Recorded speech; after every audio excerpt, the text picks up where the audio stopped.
ღმერთისგან ბოძებულს საკუთარ მონაპოვრად ნუ მიიჩნევ. ნუ მიითვისებ იმას, რაც ღმერთისგან გაქვს ნაბოძები და ნუ ესწრაფე აჩვენო, რომ გაქვს ის, რაც სინამდვილეში არ გაგაჩნიე. უთხარ საკუთარ თავს. ღმერთმა ჩემი სისუსტის გამო გარკვეული ძღვენი მიბოძა. რათა მწუხარებას არ შევეპყარი და თავი უბედურად არ მეგრძნო. ეხლა ამ ნიჭების განვითარება მევალება. რათა სულიერად გავმდიდრდე. დიდება შენ და ღმერთო ჩემო. მადლობა შენდა, რომ შემიბრალე და შემეწი. შენ საკუთრად შენად მიიჩნევ ყოველგვარ ნიჭს, რომელსაც ფლობ.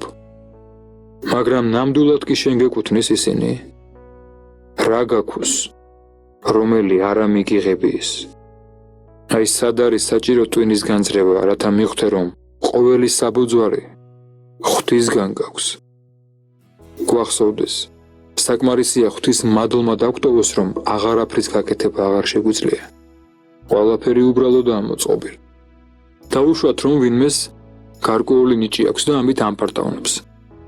პირველ რიგში დაფიქრდეს იმაზე, საიდან აქვს. ხომ ღმერთმა მისცა?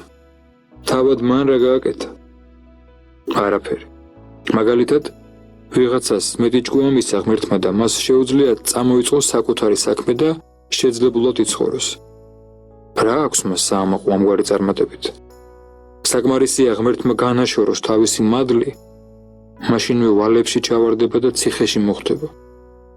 ყოველთვის, როდესაც ვინმეს ნიჭი აქვს, მაგრამ თავს არ იმდაბლებს და გამომწვევის აქციელით შეურაცხყოფს მოყვას, იგი აიძულებს ქრისტეს, რომ მცირედ გამოასუსტოს განჩები მის თავში და იძულებით დაამდაბლოს. თქვათ ვიღაცას დიდი ლოდის ადგილიდან დაძვრა სურს, მაგრამ ვერ ახერხებს. მასთან მეორე უფრო გონიერი მიდის და ეუბნება, რა ვერ ხვდები როგორ უნდა გააკეთო. იღებს ლომს, გამოიყენებს მას როგორ ძელაყენს და ადვილად დაძრავს ადგილიდან. როცა ის ასე იქცევა, ღმერთი იძულებული არ არის, რომ მცირედ მოუსუსტოს თავში განჩები. ღმერთი ყველას თავისებურად აჩერებს, რათა ადამიანმა რამე არ ივნოს. ყურადღება გვმართებს, რომ ღვთის მიერ ბოძებული ნიჭი საკუთარ დამსახურებად არ მივიჩნიოთ. ღმერთს უნდა ვმადლობდეთ და ვზრუნავდეთ, რომ მისგან ბოძებული ნიჭის ღირსები ვიყოთ. ამავდროულად უნდა გვებრალებოდეს ისინი, ვინც მსგავსი ნიჭების ღირსნი არ გამختარან და ლოცულობდეთ მათთვის. და როდესაც ვხედავთ ადამიანს, რომელიც ჩვენ ჩამოგრჩება თავისი შესაძლებლობებით, საკუთარ თავს უთხრათ. ღმერთს რომ მისთვის იგივე ნიჭები მიეცა, რაც მე მომცა, ეხლა წმიდანი იქნებოდა.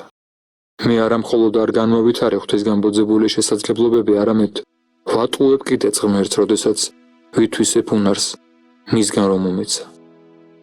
რა თქმა უნდა, ღმერთი არ განაწყენდება, თუ კი კაცი მისგან ბოძებულს ითვისებს. მაგრამ უმეტეს აღარ უბოძებს, რათა ამით არ ავნოს მას. თუმცა თუ კი ადამიანი უბრალოებითა და სიმდაბლით მოქმედებს და აცნობიერებს, რომ მისი ნიჭი ღვთისგანაა, მაშინ მას ღმერთი მეტს აძლევს. თუ კი მან ჩვენ რამენაირი ნიჭი გვიბოძა, მაშინ სხვებს უკვე ისე უცქერთ, როგორც ბუზებს და ჩვენი ყოყოჩური გამოხტომებით შეურაცხყოფთ. თუ არ გვიბოძა არაფერი, სასოს წარვიკვეთ. ასე დროს ღმერთი ამბობს, თუ რამენაირ ნიჭს მივცემ, მათ ამპარტავნობენ. თავსაც უნებენ და სხვებსაც თავხედურად ეპყრობიან. რომ არ მივცე, ეწამებიან და ეტანჯებიან. და აღარ ვიცი როგორ მოვიქცე. მადლობა ვუძღვნათ ღმერთს, არამედ იმისთვისაც, რომ საერთოდ დაგვბადა ადამიანებად.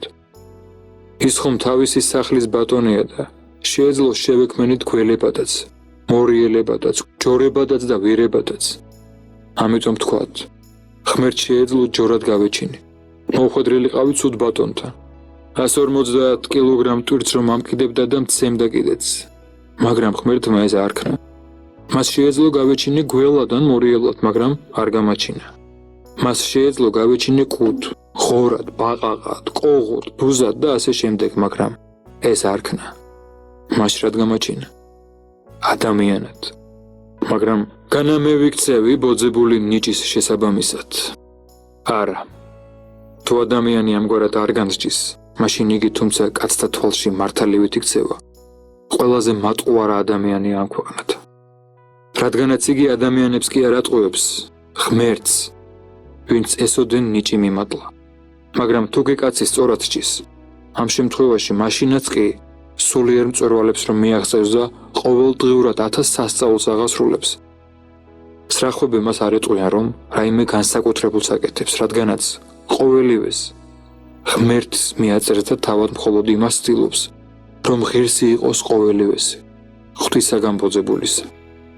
ასეთი კაცი მადლს მადლზე იწნარებს და მადლმოსილი ადამიანი ხდება, რადგანაც სიმდაბლე ის ბუნებრივ მდგომარეობამდე ქცეულა.